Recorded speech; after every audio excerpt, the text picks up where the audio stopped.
In this video, we're going to go through all the details you need to know about Perfect Day Mexico. Royal Caribbean has just announced lots of details about the new private destination, so come along with me and let's go through all the details that they have announced about Perfect Day Mexico.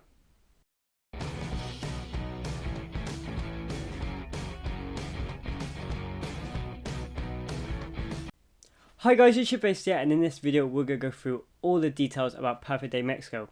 Royal Caribbean just announced this about like an hour ago. It's now like 1 in the morning where I am in the UK. They announced it around midnight, but I was really excited, literally like watching the video and seeing all the things that they're going to do.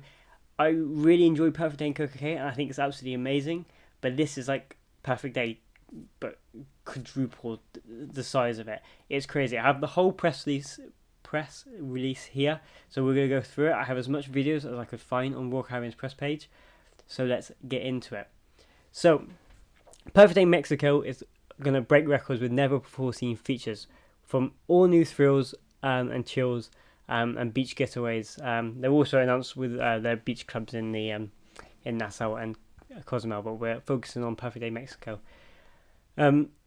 It says, spanning more than 200 acres, Mexico's Caribbean coast, Perfect Day Mexico will raise the bar on vacations with record-breaking experiences in fall 2027 to be coming out late 2027 across 7 neighborhoods. So we're going to start off with the first one, and it's Loco Water Park. This is going to be the main water park. We all know on Perfect Day they have their main water park. But thrill seekers can conquer more than 30 water slides. I think they said in the video 31, so this is over 30, but it was like 30, 31, which is a crazy amount to what is it's basically double the size of what is at Perfect Day right now. It will feature the tallest water tower in the Americas. So that's across North and South America. So it's even tallest, breaking the record of the one that is in the Perfect Day, which is. This is a bigger space anyway. With a 170 foot tall Jaguar Peak, it looks really cool, especially from a distance, especially when you be docked. Longest coaster water slide in the world, which will take more than 2 minutes to do. Only thing I can think about negative about the 2 minutes is the queue could get gigantic, because this can dock 4 ships. Not necessarily going to do that every time, but it could dock 4 ships, and if more than 2 minutes, unless they can have 2 going at the same time. I don't know, but yeah, more than 2 minutes waterside is a long time. It has vacationers can scale new heights across the tower's 10 slides, and that they can do so together on the tallest family raft slide, designed for 4 to 6 riders at once. There are more thrills across the water park with hydro launch slides. So basically, these are slides that basically you go down and will like. I'm doing a motion, but I'm probably showing a picture anyway. I'm not gonna have enough footage to show stuff while I keep talking. So you might see footage over and over again, but you will see lots of things. I will go through everything. That shoots riders into the air, and the world's first sombrero slide as well. They're really trying to put like the Mexican theme in around this area. Plus adventure pools, wave pools. Wave pool will be double the size of the one that's Perfect Day, and slides are designed for young kids to ensure there's something for everyone. So that's the Loco Water Park, which will be extra charge. We have no idea about charges. They haven't even started building this. So this place will be located at the old Costa Maya. Basically, Royal Caribbean has bought that whole complex, and that will be demolished, and they will be building this. Everything that was there, that if you've ever been there before, will be gone, and this will be the whole new thing. The second place is Splash Cove, the central neighborhood for all guests of all ages, and go all in. Introduce the longest lazy river in the world, with a crazy slide along the hour-long float. So this lazy river will take you an hour. Multiple entries and exit points with plenty of ways to stay hydrated, with float-up bars and cup holders in every tube, and for those who dare, an optional crazy section of the river that features unexpected twists and turns with waves, rapids and spins. In the centre of all of it seems never-ending 100 square meter foot pool. Just one of Perfect Day's more than 10 expansive pools. So even in the adults only area, which I haven't even got onto, I was watching Royal Caribbean Blog's video about this as well. The pool there in the Hideaway is 17,000 square feet. The adults only pool on here is 50,000 square feet. Obviously, I know it needs more space because there's more ships that can go into it, but still, this is gigantic. With 10 exposed pools that span the size of 4 football fields, the little ones will have their own Royal Caribbean's largest splashaway bay, which will be the largest one they've ever built. Water size just for them. They first have a splashaway cabanas right near them as well. Then we have our Hideaway, which is adults only, which I just talked about. At this adults only neighbourhood, day passes at 18 or older can party all day long at the zero entry pool, swim at a bar, and their pooling DJs. These looking to celebrate big can max out party vibes at the new Ultimate Party Cabana for 20 guests. They do love these cabanas. With its own pool and bar for unmatched chill, our Hideaway sets the scene with live music, toes in the sandbars, and cabanas.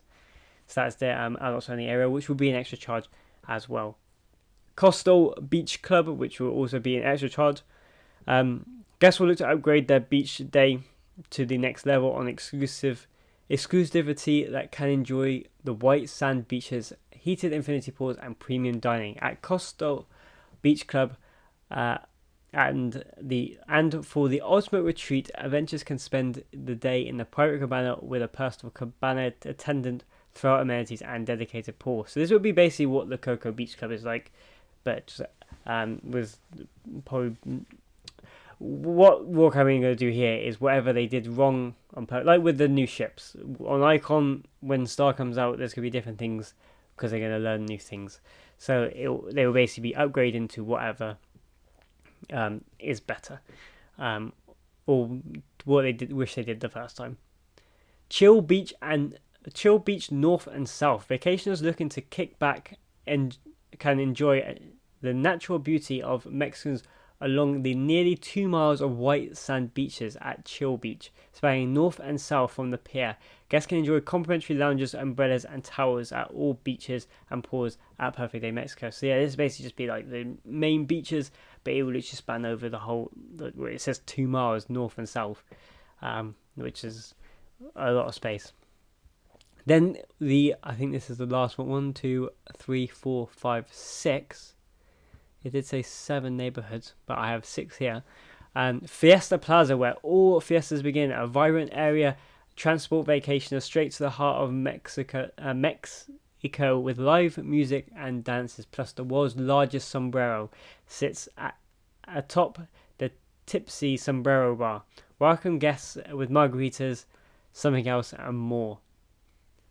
They're also going on to talk about dining options. There are going to be 12 dining options across the whole. I keep saying island, but against the whole area, from sit-down spots to grab and go, with nearly all food stops being complimentary to guests. Plus, there are endless reasons to toast a. Is this? I don't mean it must be a Mexican phrase. At 24 bars, including 6 swim-up bars, matching and bands performing, art installations, and local artists for souvenir shopping, further bringing Mexico cultures to life. So basically, that's most of what they have to say. But so genuinely, I've gone through all the information. The water park looks amazing. Obviously, that's the focal point that they do focus on, even in Perfect Day. But the other private islands around the Caribbean are trying to catch up to Perfect Day, and then Royal Caribbean have come out with something that's better than Coco Cay. This is just very, very smart from Royal Caribbean. The whole thing of they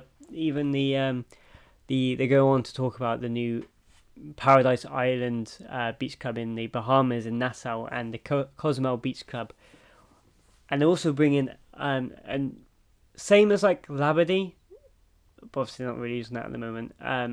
They're bringing. I'm never good with names.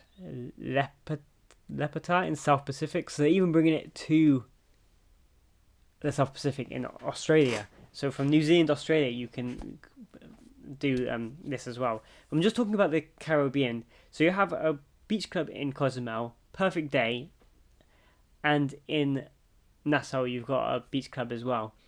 So basically, like most of those, and then you have Perfect Day and Perfect Day Mexico. They are. It's such a good business model. No matter where you go, the beach clubs are going to be extra charged. That is completely optional. You can people will always be in the Royal Caribbean boat. It's amazing like business. Like you have to admire it, especially other cruise lines, because there's nothing else like here like this out here.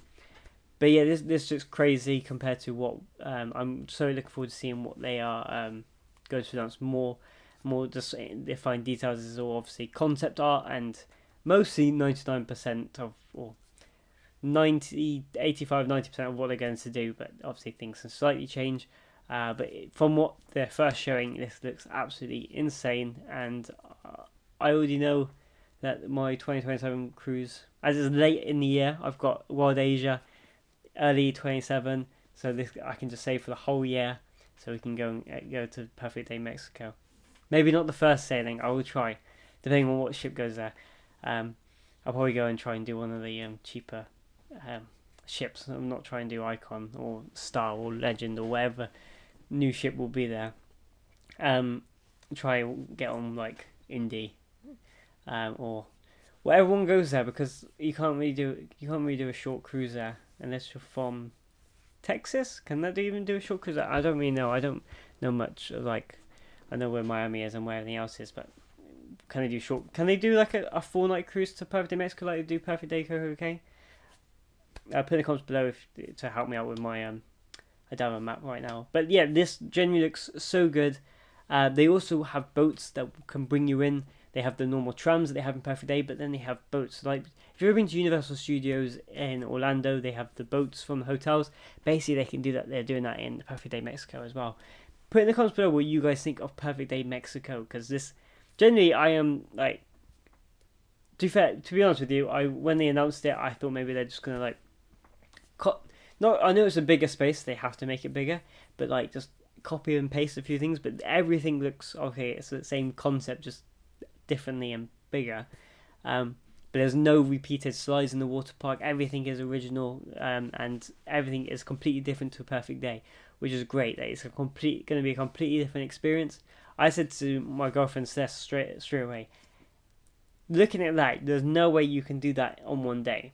So obviously you need, if you're lucky enough to do a few cruises to go and try it all out. If you want to do the Lazy River, takes an hour. The water park takes 30. Takes 30. There's 30 slides there. That's going to take most of the day, and it depends how long they're going to do. Are they going to do overnight stays? Are they going to do longer stays? Because it is double the size. Are they going to stay there longer? It's lots of questions more to be answered. But they should build a hotel, even if it's not even that big. But just build a hotel. I don't know how the concept would work. Would you get on one ship and then another ship? Then they would have to like half fill a ship, and then people will be off. But I would happily get a Royal Caribbean ship to here, spend 1-2 days here to explore the whole place, and then get on another ship and go back to Miami or Galveston or Port Canaveral. You never know. You never know with Royal Caribbean. They will surprise a lot of people. But yeah, like I said, put in the comments below what do you guys think about this. I think I've said enough of what everything there is to do there. And like I said, there is also their beach clubs as well. The business and how they're running and how they're doing everything is very clever. And think about it, the cruise lines there had a free stop at Costa Maya with all the other cruise lines, and now basically they have to dock. They are still allowed to dock there, so not necessarily full Royal Caribbean ships will be there. Carnival like Mardi Gras and stuff can still dock there, but they basically all their guests will have to literally walk past. I don't know how they're exactly going to do it, but they will have to walk past the entrance to this, and be like, if I was on that ship, I'd have access to this. I think it's very clever that they've done that. I know it's kind of they took it away from everyone else, but I have personally been there, and I didn't think it was that great. It was also very, very busy. So yeah, it's very clever, and they will have to go to like a bus stop that goes to the town or whatever, or excursions. So yeah, it's gonna be very interesting. So thank you so much for watching. It's been Shitfaced here. If you'd like to see, please press the like button and subscribe to the channel. It's very much appreciated and it really does help me out. I've also got lots of videos recently about Lore of the Seas refurb, so definitely go check those videos out if you haven't watched those already. Thank you for watching. It's been Shitfaced here, and I'll see you guys in the next video.